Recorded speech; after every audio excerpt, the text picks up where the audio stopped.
बाहरी हिस्से में घने जंगलों के बीच एक खंडहर हवेली थी जिसे लोग चुड़ैल का घर कहते थे। इस हवेली के बारे में ऐसी कहानियां थी कि अमावस्या की रात वहां एक चुड़ैल का साया मंडराता है।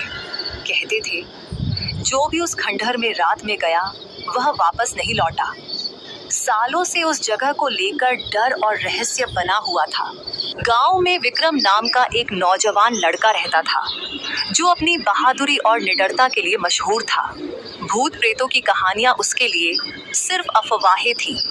जब भी गांव के बुजुर्ग उसे उस खंडहर से दूर रहने के लिए चेतावनी देते तो वह हंसी में उड़ा देता। उसके लिए ये सब बेकार की बातें थी।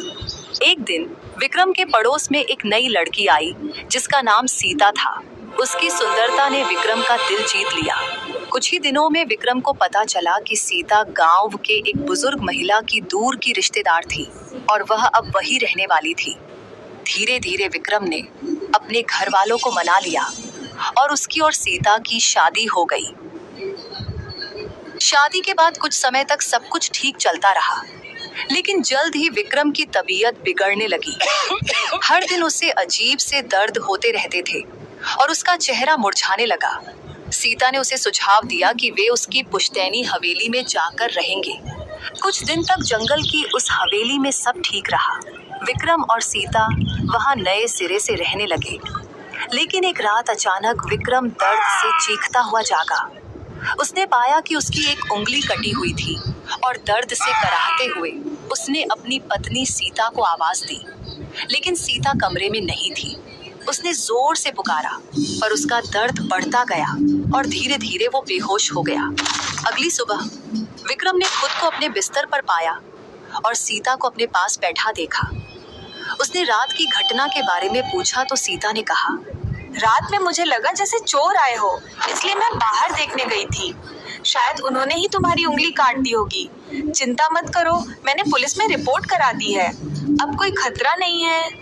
विक्रम को कुछ अजीब लगा, लेकिन उसने बात को वही छोड़ दिया। पर कुछ ही दिनों बाद फिर वही घटना हुई। इस बार विक्रम का एक कान कटा हुआ था और सीता फिर से कमरे में नहीं थी। अब विक्रम के सब्र का बांध टूट गया। वह यह सब अपने दो करीबी दोस्तों अर्जुन और सौरभ को बताने का निर्णय करता है। विक्रम ने अर्जुन और सौरभ को सब कुछ बता दिया और वे दोनों गांव से आकर उसी हवेली में रुक गए। उनके आने से विक्रम को राहत मिली, लेकिन उसने देखा कि सीता उनके आने से खुश नहीं थी। जब विक्रम ने इसका कारण पूछा तो सीता ने कहा, अब तुम सारा समय अपने दोस्तों के साथ बिताओगे और मैं अकेली रह जाऊंगी। विक्रम ने उसे समझाया, अरे वे तुम्हारे भी दोस्त हैं। कुछ दिनों की बात है, फिर सब सामान्य हो जाएगा। सीता ने बात को टाल दिया, पर उसके चेहरे पर चिंता की लकीरें साफ दिखाई दे रही थी। उसी शाम विक्रम अपने दोस्तों को रात में हुई अजीब घटनाओं के बारे में बता रहा था। अर्जुन और सौरभ को यह सब बहुत अजीब लगा। उन्होंने निश्चय किया कि वे रात भर जागकर उस रहस्य का पता लगाएंगे। उस रात जब विक्रम और सीता सोने के लिए चले गए तो अर्जुन और सौरभ चुपचाप खिड़की से सब देखने लगे। आधी रात को उन्होंने देखा कि सीता विक्रम के पास जाकर उसे बुरी नीयत से देख रही है, मानो वो विक्रम को मारने वाली हो। यह देखकर दोनों दोस्त घबरा गए। वे समझ गए कि विक्रम की पत्नी सीता ही इन सब घटनाओं के पीछे है। सुबह होते ही उन्होंने विक्रम को सब कुछ बता दिया। यह सुनकर विक्रम के होश उड़ गए। उसने पूछा, अब हमें क्या करना चाहिए?